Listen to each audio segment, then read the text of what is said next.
agama yang diakui di Indonesia, yaitu Islam, Kristen, Buddha, Hindu, Katolik, serta Konghucu. Sebagai makhluk sosial, kita harus saling menghormati antar umat beragama.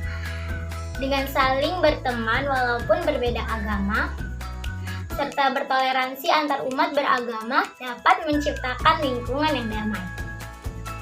Toleransi yang dimaksud yaitu dengan tidak saling menghakimi antar umat beragama dan menghormati apabila suatu umat sedang merayakan hari besar agama tersebut. Toleransi antar umat beragama merupakan pengamalan sila pertama yang berbunyi ketuhanan yang Maha Esa. Pada era sekarang tergambar dengan kenyataan situasi Indonesia yang dimana masyarakatnya cenderung mementingkan identitas agama. Maka dari itu sering terjadinya perseteruan mengenai perbedaan agama.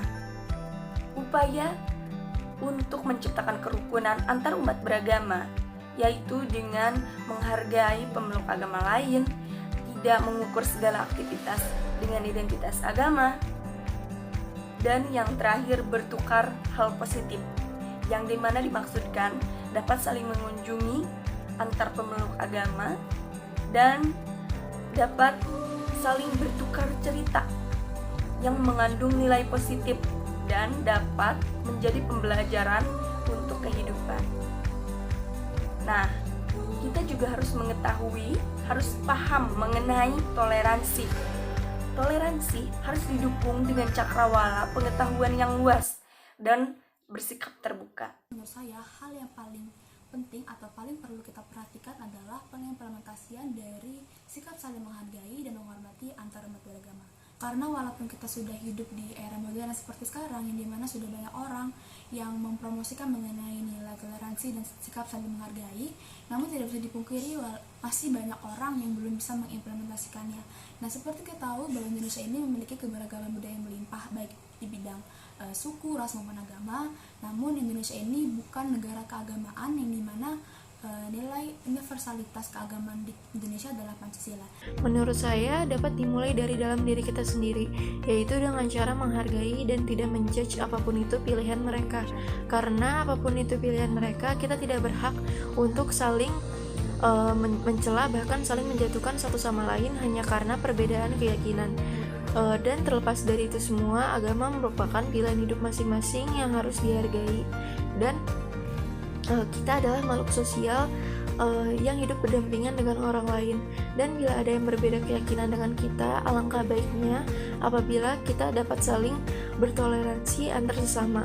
Maka dari itu, kita harus bisa menghargai pilihan atau jalan hidup orang lain, termasuk dalam urusan agama masing-masing. Harus diperhatikan untuk mewujudkan sikap toleransi khususnya antar umat beragama.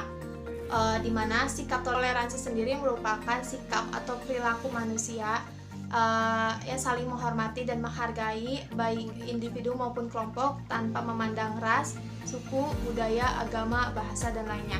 Nah, mewujudkan sikap toleransi antar umat beragama menurut saya ialah elemen masyarakat. Elemen masyarakat ini sangat penting karena bisa saling bekerja sama untuk menciptakan negara yang aman dan damai. Terus juga menanamkan jiwa nasionalisme dalam diri kita, pahami makna isi Pancasila dan makna Bhinneka Tunggal Ika. Kemudian mempertemukan pemuka agama untuk saling bertukar hal-hal yang positif. Kemudian saling memaafkan, saling bersilaturahmi antara agama-agama lain. Kemudian jangan menstigmatisasi agama lain. Menurut pendapat saya, toleransi antar umat beragama sangat diperlukan, apalagi khususnya kita yang tinggal di Indonesia yang memiliki berbagai macam suku, ras, agama, dan budaya harus menjunjung toleransi. Beberapa waktu lalu beredar berita mengenai seorang siswi yang dipaksa menggunakan jilbab, sedangkan siswi tersebut beragama non-muslim. Hal itu membuat orang tua siswi geram atas peraturan yang ditetapkan oleh pihak sekolah. Dalam kasus ini, seharusnya para pendidik lebih mengerti terhadap toleransi sesuai dengan Undang-Undang Pemerintah dalam pasal 29 ayat 2 yang disebutkan bahwa negara menjamin kemerdekaan tiap-tiap penduduk untuk memeluk agamanya sendiri-sendiri dan untuk beribadat menurut agamanya dan kepercayaannya. Diharapkan dengan adanya pasal yang mengatur mengenai toleransi, khususnya dalam toleransi beragama, kita lebih menghargai baik itu perbedaan dalam bentuk budaya, ras, suku, agama, dan yang lainnya supaya mewujudkan negara kesatuan tanpa adanya perpecahan. Kalau menurut saya, dengan menghargai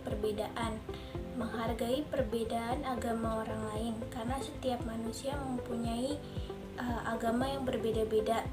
Jadi kita harus menghargai agama tersebut. Seperti yang di berita, siswi harus diwajibkan memakai hijab, padahal siswi tersebut beragama non-muslim.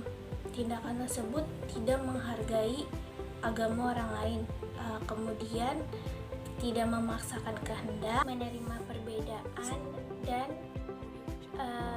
menghargai hak pribadi orang lain. Maka dari itu toleransi akan terwujud. Toleransi dibutuhkan pada sesama masyarakat Indonesia agar bisa saling membantu satu sama lain tanpa memandang suku, agama, ras, dan antar golongan. Di sini, hal yang perlu diperhatikan untuk mewujudkan sikap toleransi khususnya antar umat beragama, yaitu sikap saling menghargai antar umat beragama, di mana kita harus menghargai setiap agama apapun.